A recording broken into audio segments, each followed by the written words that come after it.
तो hello guys, welcome back to our channel PFK की दुनिया। ठीक है, तो जो हमारा मोस्ट एक्सपेक्टेड क्वेश्चन की सीरीज चल रही थी वो ऑलरेडी चल रही है और जो हमारा कॉन्सेप्ट रिवीजन का प्रोग्राम है वो भी चल रहा है।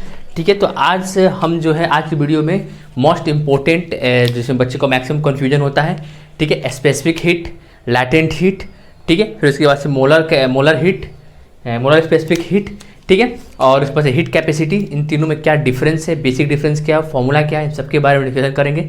और इस वीडियो को कंप्लीट देखने के बाद तुम्हारे आज तक कोई भी कन्फ्यूजन नहीं रहेगा इस टॉपिक में।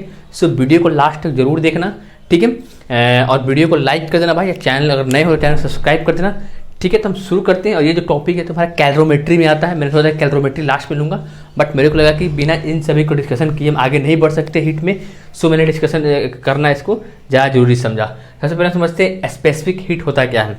देखो, स्पेसिफिक हीट दो टाइप के होते हैं, ग्राम स्पेसिफिक हीट, एक होता है कि molar specific heat.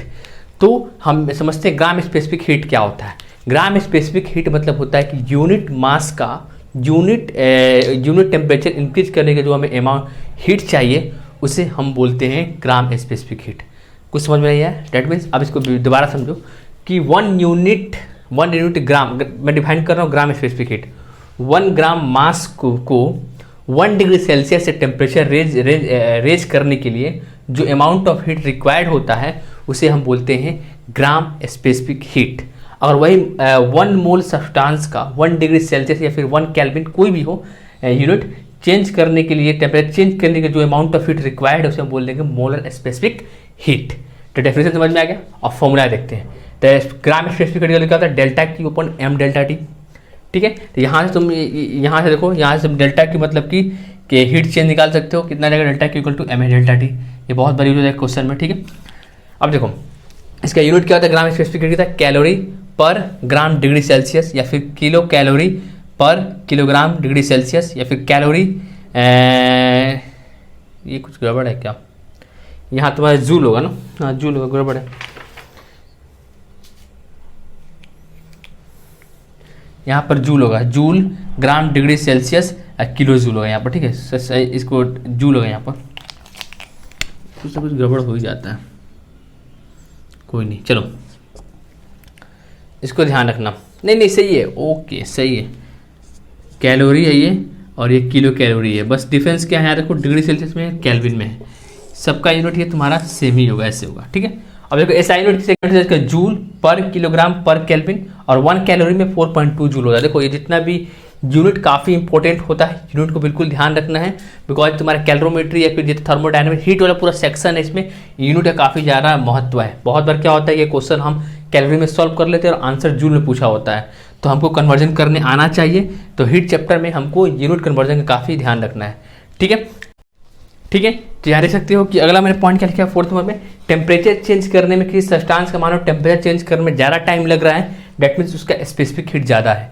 That means अगर मैं बोलूँ किसी सब्सटेंस का स्पेसिफिक हीट ज़्यादा है, डेट मीन्स उसका जो टेम्परेचर चेंज करने में जो टाइम लग रहा है वो ज़्यादा लग रहा है। ठीक है, specific heat is the property of a material, that means specific heat जो है मटेरियल की प्रॉपर्टी है। मतलब कि मान लो कॉपर के स्पेसिफिक हीट, कोई भी लेंथ हो कोई भी ब्रेथ हो, सारे कॉपर के मटेरियल जो होंगे सबका स्पेसिफिक हीट सेम ही होगा। अभी मैं वाटर के स्पेसिफिक हीट और आपका आइस के स्पेसिफिक हीट याद रखना है। ठीक है, मैं बता दूंगा आगे। देखो delta Q = m delta T मैंने बताया, यहाँ से आ जाएगा। इसका बहुत बड़ा यूज पड़ता है, इसका ध्यान रखना। और देख लो बहुत बार क्या होता है कि तुम्हारा जो स्पेसिफिक हो टाइम के टेम्परेचर के साथ चेंज हो रहा हो और तुम कैसे सॉल्व करोगे, dq = mh dt। For example मान लो तुम्हारा पर स्पेसिफिक हीट = T² - T, तुम यहाँ क्या करोगे, यहाँ T पुट करोगे, बोले जाएगा टेम्परेचर T = 0 से T = 5 केल्विन, तो तुम यहाँ 0 से 5 कर इंटीग्रेट कर दोगे तो तुम्हारा डेल्टा Q आ जाएगा। ठीक है, दोनों टाइप इंटीग्रेट करोगे तुम, तो वो ये तुम्हारा स्मॉल चेंज के लिए यूज होता है। ठीक है, इसका ध्यान रखना है। अब देखो मोलर स्पेसिफिक हीट मैंने अभी जस्ट डिफाइन कर दिया। ठीक है, कि 1 मोल सब्सटेंस में 1 डिग्री सेल्सियस से टेम्परेचर रेज करने के लिए जो अमाउंट ऑफ हीट रिक्वायर्ड होता है उसे मोलर स्पेसिफिक हीट बोल लेते हैं। ठीक है, और मोलर स्पेसिफिक हीट और स्पेसिफिक हीट में क्या रिलेशन है ग्राम स्पेसिफिक हीट में? देखो molar specific heat is equal to molecular weight, जिस सब्सटेंस का हम निकाल रहे हैं, times specific heat, gram specific heat, दोनों में रिलेशन ये है, इसको भी ध्यान रखना। ठीक है, बहुत बार क्या होगा तुमको मोलर स्पेसिफिक हीट दे देगा और कहीं ग्राम स्पेसिफिक हीट का यूज पड़ रहा होगा तो इस रिलेशन से निकाल सकते हो। ठीक है, तो आई होप तुमको समझ में आया होगा। ठीक है, अब हम नेक्स्ट हम बात करते हैं हीट कैपेसिटी के बारे में। हीट कैपेसिटी क्या होता है? ठीक है, पहले हीट कैपेसिटी पे बढ़ने से पहले मैं थोड़ा सा डाटा देख लेते हैं। हमारे से स्पेसिफिक हीट ऑफ आइस कितना होता है 0.5 कैलोरी पर gram degree Celsius. Specific heat of water कितना होता है 4200 जूल पर किलोग्राम केल्विन। चाहो तुम केल्विन में भी कन्वर्ट कर सकते, सॉरी कैलोरी में भी कन्वर्ट कर सकते हो, मैंने रिलेशन बता रखा है। ठीक है, आगे बढ़ते हैं। हीट कैपेसिटी क्या होता है? Heat capacity is the heat required to change the temperature of a any body. मतलब बेसिकली यहाँ हम ना 1 यूनिट मास लेंगे ना यहाँ पर मोल की बात कर रहे हैं, वो कितना भी हो सकता है। बस यहाँ क्या लिखा है, heat required to change unit temperature पर बॉडी। कोई भी बॉडी, मान लो ये बॉडी है, इस बॉडी का टेम्परेचर हमें 1 डिग्री सेल्सियस से बढ़ाना है या फिर 1 केल्विन से बढ़ाना है, तो इस बढ़ाने के जो हमें अमाउंट ऑफ हीट रिक्वायर्ड होगा उसे हम बोलेंगे हीट कैपेसिटी। जबकि स्पेसिफिक हीट क्या था, ग्राम स्पेसिफिक हीट क्या था या फिर मोलर स्पेसिफिक हीट कैपेसिटी क्या था, कि बेसिकली वो ये था कि 1 ग्राम सब्सटेंस को हम 1 डिग्री सेल्सियस से टेम्परेचर को रेज कर रहे हैं। और यहाँ पर क्या है कि कोई भी बॉडी है उसका हम टेम्परेचर अगर 1 डिग्री सेल्सियस से चेंज कर रहे हैं तो उसे हम बोल देंगे heat capacity irrespective of their mass mole, उसकी हम कोई चिंता नहीं करेंगे। और ये ध्यान रखना कि हीट कैपेसिटी जो है प्रॉपर्टी ऑफ ए बॉडी है। फॉर एग्जाम्पल मान लें कॉपर का एक अलग शेप का बॉडी है और एक कॉपर का मान लेते हैं कि रेक्टेंगुलर शेप का बॉडी है, दोनों का हीट कैपेसिटी अलग अलग हो सकता है बट स्पेसिफिक हीट दोनों का सेम होगा, ये ध्यान रखना। ठीक है, अब इसके यूनिट क्या होता है? इसके यूनिट कैलोरी पर डिग्री सेल्सियस या जूल केल्विन।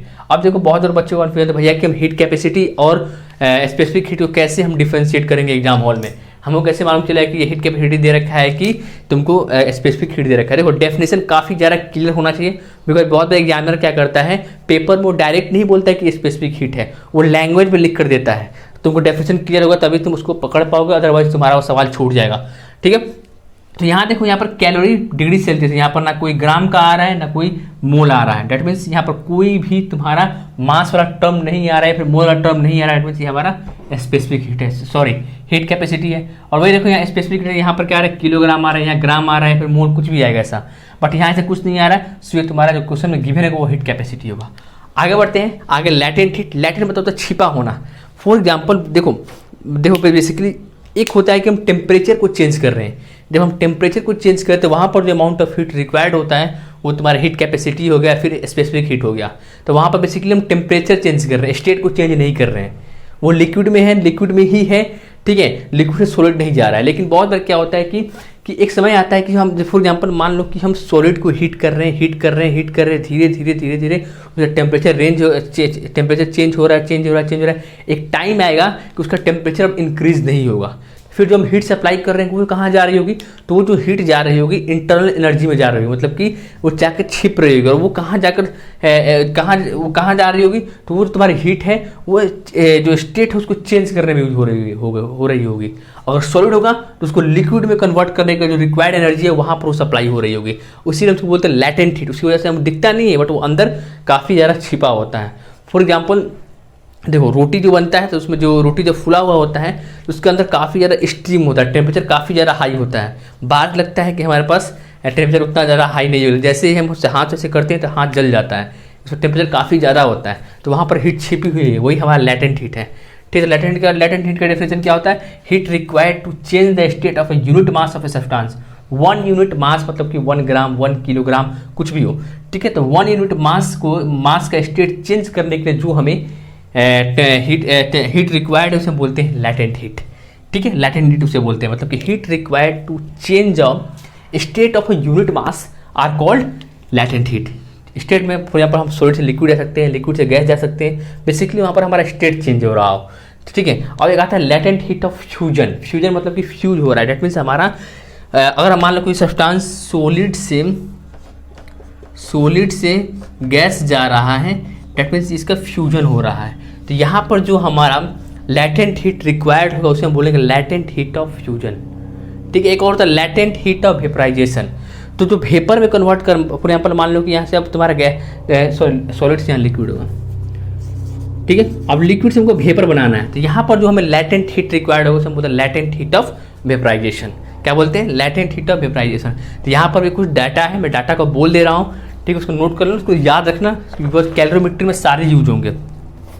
ये देखो लैटेंट हीट ऑफ फ्यूजन 4 तुम्हारा वाटर की बात करें तो सॉरी आइस की बात करें तुम्हारा 18 कैलोरी पर ग्राम होता है। मैं लिख देता हूँ यहाँ पर latent heat of fusion 4 ice is कितना होता है 18 कैलोरी पर ग्राम। ये याद होना चाहिए, बहुत डायरेक्ट यूज होता है। ठीक है, और उसको जूल में कन्वर्ट करना हो तो कन्वर्ट कर सकते हो, मैंने यूनिट बता रखा है। वैसे ही तो मैं बात बताऊँ तुमकी latent heat of vaporization for water के लिए क्या होता है, लैटेंट हीट ऑफ वेपराइजेशन के लिए कितना होता है, ये होता है तुम्हारा 540 कैलोरी पर ग्राम। ये यूनिट ध्यान रखना, ठीक है। ये जो डाटा है इसको ध्यान रखना, इसका डायरेक्ट इस्तेमाल होता है कैलोरीमेट्री में, ठीक है। मेरा मेन मकसद ये था कि तुमको heat capacity, latent heat, gram specific heat, molar specific heat, इन सब के बारे में अलग अलग क्या डिफरेंस है वो उसका आइडिया हो सके, ठीक है।